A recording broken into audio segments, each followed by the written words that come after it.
如果冇咗 GIA， 買珠寶等於買大細。今日 Tracy 就帶大家翻去歷史嘅現場，解密呢一個由一粒石春引爆嘅1000億鑽石帝國。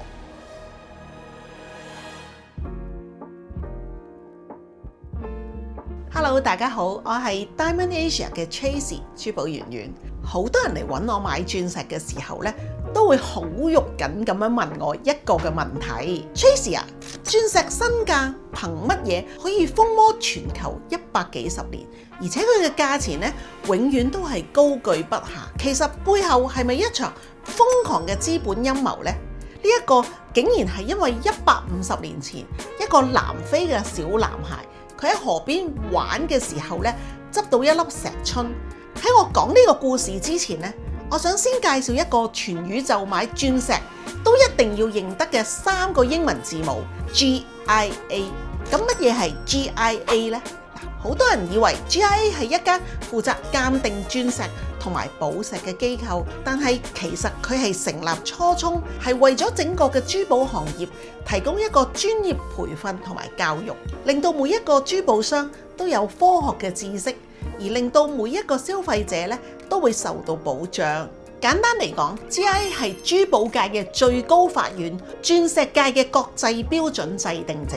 佢頒發嘅 GIA 鑑定報告，即係全球消費者判斷嗰粒鑽石真定係假，品質都係睇住佢嘅。好啦，大家一齊想像一下，如果你今日行入嚟我 Tracy 喺 Diamond Asia 嘅鋪頭，而喺我身上甚至係全世界都冇咗呢啲 GIA 證書，咁究竟會發生啲咩事呢？我指住呢一粒嘅鑽石同你講，先生，呢一個係頂級嘅藍白光鑽石，全店最閃最靚嘅啦。你實會問我 Tracy， 你點樣證明佢係最靚先？如果冇咗制度，我只係拍個心口同你講，我其實喺呢一行做咗幾十年，我話佢係最靚，佢就係最靚。你信唔信我啊？你聽落都覺得好荒謬啦。所以如果冇咗 GIA， 你今日買鑽石就等於行入去賭場買大細，全憑運氣。咁你隨時會用超貴嘅價錢，最後買咗一粒好 milky 咁嘅次等貨，甚至係咪天然嘅鑽石，你都無從稽考。呢一個就係1930年代之前，全人類買鑽石都要面對嘅真實恐懼。但係你知唔知道，今日我哋可以買鑽石買得咁清清楚楚，有晒科學嘅數據保障。呢一切嘅起點，竟然係因為喺150年前呢一個由一粒石春引爆嘅1000億鑽石帝國。當時有一個15歲嘅小男孩，佢個名叫做伊拉斯莫斯 Erasmus Jacob。佢有一日放學嘅時候，佢喺平時咁樣喺河邊度散步，突然之間喺泥濘裏面見到有一粒閃亮亮、形狀有啲怪嘅石春。佢年紀輕輕，邊識得咁多？純粹覺得哇幾靚喎！跟住佢就隨手擺咗入個袋，拎咗返屋企。佢當成係普通嘅彈珠喺地下嗰度彈嚟彈去，直到有一日有個隔離屋嘅鄰居經過，見到呢一粒彈珠喺太陽底下折射出嚟嘅光芒，好似好唔尋常咁。佢就心諗，唔通唔係普通嘅石仔？於是就問個男仔嘅媽媽，可唔可以借俾佢去俾專家驗一下？個男仔嘅媽媽當時都完全唔知道佢係寶，仲好大方咁話：哎呀，一粒石春仔啫，你中意就攞去啦，唔使還啦。點知專家一驗，全個非洲甚至歐洲都震驚埋，呢一粒根本唔係石春仔，而係一粒高達21.25卡嘅天然頂級巨鑽。呢粒石後尾命名為尤里卡 Eureka 嘅鑽石，徹底燃點咗全人類對鑽石嘅瘋狂。幾萬個淘金客、冒險家啦、大資本家一窩蜂咁樣湧入南非呢個無人問津嘅地方。而喺呢一場牽涉幾萬人嘅淘鑽業入邊，全球嘅鑽石歷史上最龐大嘅鑽石源頭公司 De Beers 佢就正式誕生咗啦。點解 De Beers 佢咁有錢呢？當時完全冇政府嘅監管，亦都冇現代嘅工程規劃，土地被瓜分成幾千個只有幾米闊嘅私人小礦管。當時南非幾萬人亂咁挖，結果搞到2個致命嘅後果。第一就係鑽石礦成日倒塌，死傷無數。第二，因為鑽石嘅產量突然間暴增，市場供過於求，鑽石價格暴跌，大家都冇晒錢賺。正當大家搞到一鑊粥嘅時候，一個由英國嚟，當時只有18歲，但野心極強嘅後生仔出場啦。佢叫做塞西爾羅茲 （Cecil Rhodes）。哇，佢真係一個商業嘅天才。佢發現幾萬人嘅荒漠對佢哋嚟講最需要嘅係物資，所以佢第一桶金唔係靠辛苦挖礦賺翻嚟嘅，而係向嗰啲礦工出租嗰啲抽水機、賣冰塊同埋工具。佢用咗佢賺到呢一筆嘅第一桶金，做咗一個好聰明嘅決定。佢趁住呢啲小礦工因為破產，喺佢哋最絕望嘅時候，佢低價瘋狂咁樣收購咗喺周圍所有嘅小礦坑。喺1888年，佢正式成立咗 De Beers 鑽石礦業公司。為咗達到100% 絕對壟斷，羅茲仲做咗一件震驚全球金融界嘅事。佢親自飛咗去歐洲，憑住佢3寸不爛之舌，竟然成功說服咗當時全球頂級嘅金融巨鱷神秘嘅羅斯柴爾德家族，為佢提供咗無限額嘅巨額貸款。有咗全球最強嘅銀行家族無限嘅水源， De Beers 簡直好似開咗掛咁一樣，橫掃咗成個南非。最後佢一口氣控制咗全球90% 鑽石嘅原石供應，全人類嘅鑽石命運從此就俾佢改寫咗。全球嘅源頭供應都俾我壟斷晒啦，但係下一個難題就嚟啦，點樣令全世界嘅人心甘情願咁大排長龍，用幾個月嘅人工去買一粒鑽石呢？ De Beers 就展現咗人類歷史上最神級嘅情感行銷美學。鑽石係地球深處150公里，經受1000度高溫同埋大氣壓，經歷咗幾十億年先結晶而成。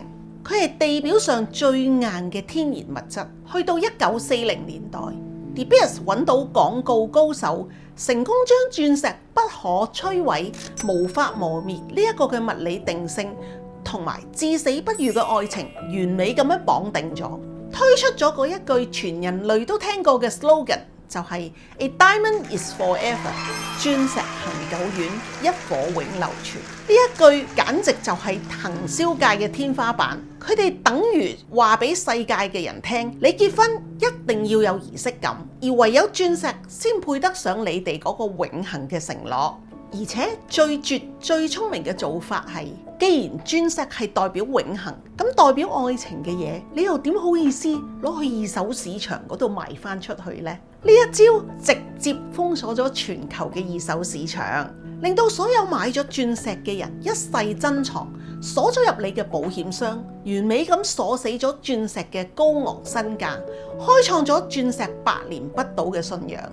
聽到呢度，大家係咪都覺得珠寶界好似充滿咗套路？喺1930年代之前，確實係咁嘅。當時珠寶店賣鑽石，全靠一張嘴，用埋嗰啲好模糊嘅字眼，好似開普式啊、藍白光啊呢啲咁含糊其辭、吞吞吐吐，當消費者根本就係水魚。但係好彩呢個時候，珠寶界嘅正義英雄登場啦！佢就係 GIA 嘅創辦人 Robert M. Shipley 羅伯特希普利。Shipley 本身喺美國經營珠寶業，佢好心水清，知道一定要解決呢一個嘅問題。美國絕大多數嘅珠寶商，包括佢自己，對寶石科學根本就一竅不通，賣珠寶全部都係靠感覺同埋吹水。佢決心改變呢一個局面。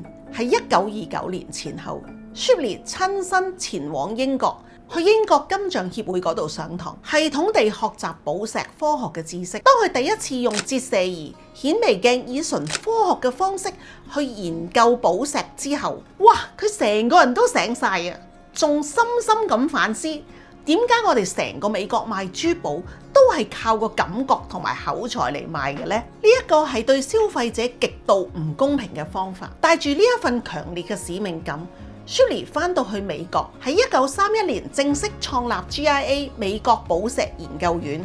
而唔講唔知 ，GIA 成立最初嘅目標唔係做鑑定，而係做教育。GIA 喺美國，佢係第一個為珠寶業提供有系統專業培訓嘅機構。Shirley 仲親自走遍咗美國各地去推廣呢個 GIA 嘅課程，同時佢建立咗研究所同埋儀器嘅服務。佢有一句名言，完美咁道出咗佢嘅初心，好似醫生、建築師同埋工程師一樣，寶石學家必須完成規定嘅學習同埋考試，用科學嘅知識為公眾提供卓越嘅服務。佢嘅目標係透過培訓一批一批有認證嘅珠寶專業人才，令佢哋組成全國性嘅協會，徹底恢復公眾對珠寶嘅信任。It's harder than like buying a car. There's so many factors you have to look into. You have to know who you can trust and who you can't. 而到咗1953年 ，GIA 更踏上咗一個改變全人類買鑽石方式嘅重要里程碑，正式建立咗後嚟全球沿用嘅國際鑽石分級系統 International Diamond Grading System， 並且同年發布咗全人類歷史上第一份正式嘅鑽石鑑定報告。從呢一刻起 ，GIA 唔再只係一間教育嘅機構，佢更加成為咗全球珠寶鑑定權威標準嘅制定者。聽完 De Beers 嘅資本壟斷，再聽到 GIA 隨後喺美國崛起，我相信心水清嘅朋友一定會問一個最尖銳嘅問題：呢個兩間控制鑽石命運嘅巨頭，佢哋背後究竟有冇一個秘密嘅協議？ GIA 訂立咗呢個4C 嘅標準，係咪幫 De Beers 抬高鑽石嘅身價嘅呢？佢哋到底有冇利益嘅輸送？答案可能令到大家好意外。佢哋冇直接嘅利益輸送，但係佢哋有高度默契嘅共生關係。大家要明白 ，De Beers 當年係開採商，主要係賣未經切割嘅原石，即係 rough diamond。當呢啲原材料賣咗出去加工打磨成裸石，流入零售市場嘅時候，因為冇統一嘅標準，市場極度混亂，大家互相質疑，仲會打價格戰。如果市場誠信完全崩潰，消費者唔再買 De Beers 擁有再多嘅原石都冇用啦。正正喺呢個時候 ，GIA 推出全球通用嘅4C 標準。卡數、淨度、顏色、切工，將顏色用英文字母 D 去到 Z 嚟到代表。呢一個標準一出，你估邊一個最開心啊？冇錯啦，正正就係 De Beers， 因為 GIA 用咗科學幫全人類解決咗呢個鑑定嘅難題。市場上有咗呢個透明嘅言語，大眾更加有信心買鑽石，鑽石貿易自然就變得好暢順。而 De Beers 嘅原石就會賣得更加穩定、更加好，所以 De Beers 負責將鑽石變得浪漫，而 GIA 負責將鑽石變得科學。而呢兩個巨頭各司其職，佢哋共同打造出今日價格千億、高度透明嘅現代珠寶帝國。好多人唔知，直到今日 GIA 依然係一所絕對嘅非牟利機構，佢唔屬於任何奢侈品嘅大財團，亦都從來唔參與任何珠寶嘅買賣。作為第三方獨立嘅鑑定機構，佢確保每一份嘅評級都係客觀嘅。佢賺取嘅每一分一毫嘅鑑定費，全部100%投入翻去寶石科學研究。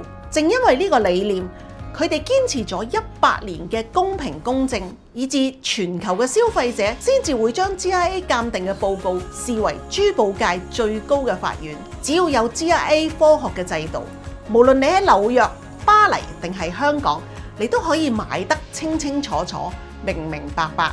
呢個亦都係我 Tracy 作為 Diamond Asia 負責人最大嘅底氣。我哋店鋪入邊先至可以堅持囤積過千粒，而且每一粒都擁有 GIA 鑑定報告嘅鑽石，全部明碼實價。